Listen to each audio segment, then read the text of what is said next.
Hello everyone, today we will discuss chapter number first in economics.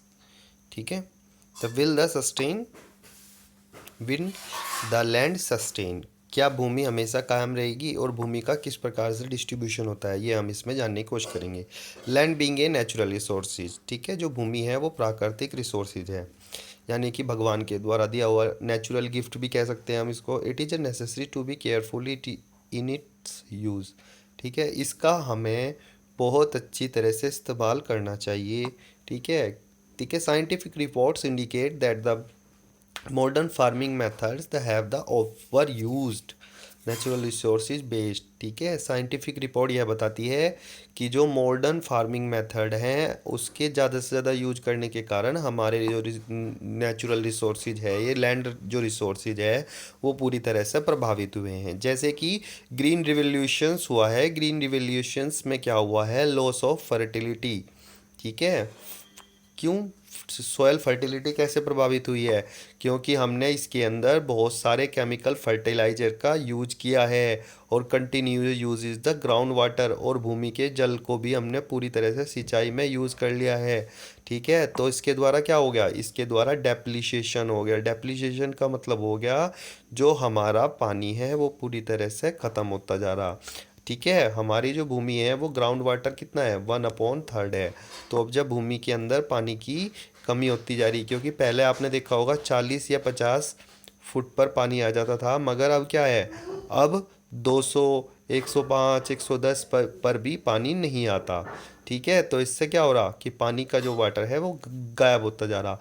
Once destroy it is a difficult to the restore them, ठीक है, और पानी को पूरी तरह से क्या हो रहा, इकट्ठा करना हमारे लिए बहुत ज़्यादा कठिन हो रहा। ठीक है, to ensure the future development of agriculture, और पानी एक ऐसी संसाधन है जिसके द्वारा हम कृषि कर सकते हैं। ठीक है, देखो, chemical fertilisers provide minerals the which dissolve in the water. ठीक है, आपने देखा होगा कि जो केमिकल फर्टिलाइजर हम अपनी भूमि में डालते हैं तो वो क्या होते हैं, डिसॉल्व, यानी कि वे पानी में घुल जाते हैं। तो जिसके कारण immediately available to plant, plant को तो वे मिल जाते हैं, प्लांट को तो उसमें न्यूट्रिशंस मिल जाता है जिसके कारण वे प्लांट ग्रो कर जाते हैं, but these may not the retain in soil for long, मगर जो जो मिट्टी होती है उसको वे लंबे समय तक उसको उर्वरक नहीं रख पाते, जिससे सोयल फर्टिलिटी धीरे धीरे कम होती चली जाती है।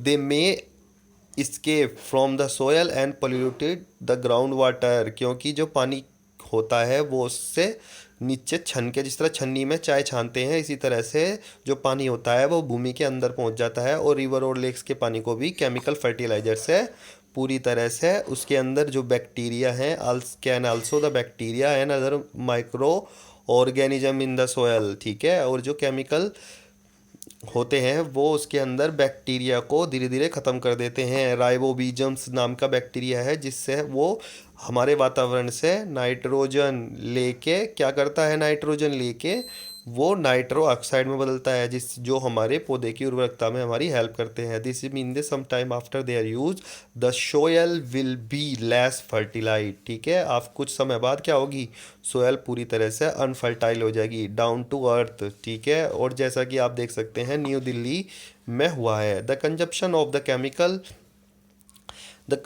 Of chemical fertiliser in Punjab is highest in the country. सबसे ज़्यादा कंजप्शन करने वाला क्या है, स्टेट है हमारे देश के अंदर, Punjab. The continuous use of chemical fertiliser has led to degradation of soil health, और इससे क्या होता है कि हमारी जो सोयल की हेल्थ होती है वो पूरी तरह से प्रभावित होती है। आप ये सोचो कि अगर आप एक तरह से बार बार दवाई लिए जाओगे, और दवाई लेने से क्या होगा, जो आपका इम्यूनिटी सिस्टम है वो एक दिन ऐसा हो जाएगा कि आपको बिना दवाई के कोई भी काम नहीं कर सकते, और आपके अंदर जो बैक्टीरिया हैं उनके अंदर रेजिस्टेंस हो जाएगा, यानी कि उनके अंदर उन रोगों को काटने की क्षमता ज़्यादा हो जाएगी। तो इसी तरह से क्या हो गया है कि हमारे सोयल के जो न्यूट्रिशंस हैं वे पूरी तरह से प्रभावित होते हैं। ठीक है, बार बार हम उसके अंदर जब अलग अलग प्रकार के केमिकल्स डालते हैं और बैक्टीरियाज को ख़त्म कर देते हैं, तो फ्यूचर में हम उससे ज़्यादा से ज़्यादा प्रोडक्शन नहीं ले सकते। This is the mean the cost cultivation rising the very fast, cost cultivations के मतलब क्या है, कॉस्ट ऑफ कल्टीवेशन, यानी कि भूमि के अंदर हमें बार बार ज़्यादा से ज़्यादा फर्टिलाइज़र डालने पड़ेंगे। तो इससे क्या होगा, इससे हमारी भूमि जो होगी वो पूरी तरह से प्रभावित हो जाएगी। ठीक है। और विलेज पालमपुर में क्या है कि लैंड का डिस्ट्रीब्यूशन इस प्रकार से किया हुआ है। ये आप देख सकते हैं कि इसके अंदर छोटे छोटे किसानों के खेत हैं, और जो इस प्रकार से इन्होंने एक चित्र के माध्यम से दिखाने की कोशिश कर रखी। ठीक है। जैसे यो 5 एकड़ का है। ठीक है। यो 7 एकड़ की भूमि है। ये 2 एकड़ की है। यो 1 एकड़ की है। आप इसमें देख सकते हैं जिनकी 2 हेक्टेयर से कम की भूमि है वो तो ये वाली है, और जिसकी 5 हेक्टेयर है तो उनके लिए 5 हेक्टेयर से ज़्यादा है या 10 हेक्टेयर से ज़्यादा है तो ये बड़े वाले चतुर्भुज इसमें बने हुए हैं। तो इसके माध्यम से हम समझ सके हैं लैंड का डिस्ट्रीब्यूशन किस प्रकार से हो रहा था वहाँ पे। ठीक है।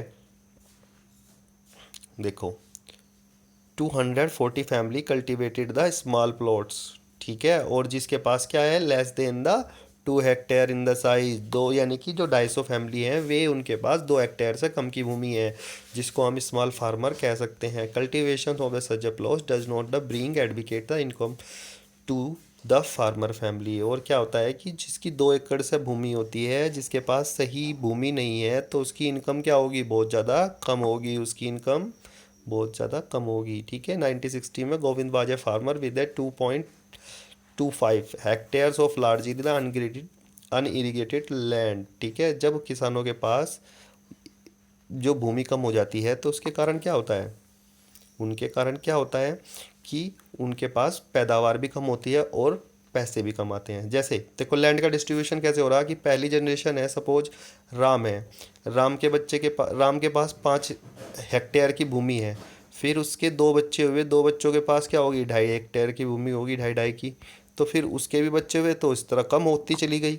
जो एक जनरेशन से दूसरी जनरेशन में जब हम पूरी तरह से क्या करते हैं, भूमि को बांटते हैं, तो वो धीरे धीरे कम हो जाती है। जैसे गोविंद, इसमें क्या हुआ कि देखो इसमें क्या है कि गोविंद को क्या है, अपनी फैमिली के लिए फीड भी मैनेज करना है उस भूमि से। ठीक है। और अपने जो जानवर हैं उनके लिए जो कैटल्स हैं उनको भी पूरी तरह से क्या करना, उनको भी पूरी तरह से उसको चारा देना। जैसे उसके उसमें बफेलो है। ठीक है। और some year the Govind the death, और क्या है कि कुछ समय के बाद जो है गोविंद उसकी डेथ होगी। ठीक है। This land was divided among among his 3 सन। और यह ज़मीन जो है उसकी 2.25 यानी कि 2 हेक्टेयर के 2.5 हेक्टेयर के जो है समथिंग है वो 3 बच्चों में उसके बट जाएगी। तो इससे क्या है, 0.75 हेक्टेयर प्रति साइज के हिसाब से एक बच्चे के हिस्से में आएगी। तो इससे क्या होगा, इससे जो है वो जो इरिगेशंस है मॉडर्न मेथड के फार्मिंग के, तो Govind sir are not able to make living of home their other land. ठीक है। और जो गोविंद के बच्चे हैं वो दूसरी लैंड पर नहीं जा सकते। देख सकते हैं कि आपकी भारतीय किसान, इसके अंदर हम ये चीज़ समझने की कोशिश करें कि इसमें भारतीय किसानों की क्या समस्या है। भारतीय किसानों के पास भूमि का कम होने से क्या होता है, उनकी जो इनकम होती है वो अनइक्वल डिस्ट्रीब्यूशन होती है। एक साल तो मान लो 50,000 रुपये की इनकम होगी। कि देखो एग्रीकल्चर में क्या है बाबू, कि एग्रीकल्चर में अनप्रिडिक्टेबल इनकम है, यानी कि एक साल आपको जरूरी नहीं है कि आपने 50,000 रुपये कमा लिए कि आप अगले साल भी इतने ही रुपये कमाओगे। ठीक है ना। तो ये धीरे धीरे आपकी जो अनप्रिडिक्टेबल इनकम है ये धीरे धीरे कम होती चली जाए। ठीक है ना। यानी कि अनप्रिडिक्टेबल का मतलब है कि भविष्य में कोई भी ज़रूरी नहीं है कि आपको इतने रुपए की इनकम होगी। यानी कि आपने अगर एक साल 1 लाख रुपए कमाए, इसकी ज़रूरी नहीं है आप एक साल 1 लाख रुपए कमाएं, अगले साल सूखा आ गया या बाढ़ आ गया तो दूसरी प्रॉब्लम भी हो सकती है। ठीक है। Thank you very much. आज के लिए इतना ही, फिर बाकी बात हम कल करेंगे।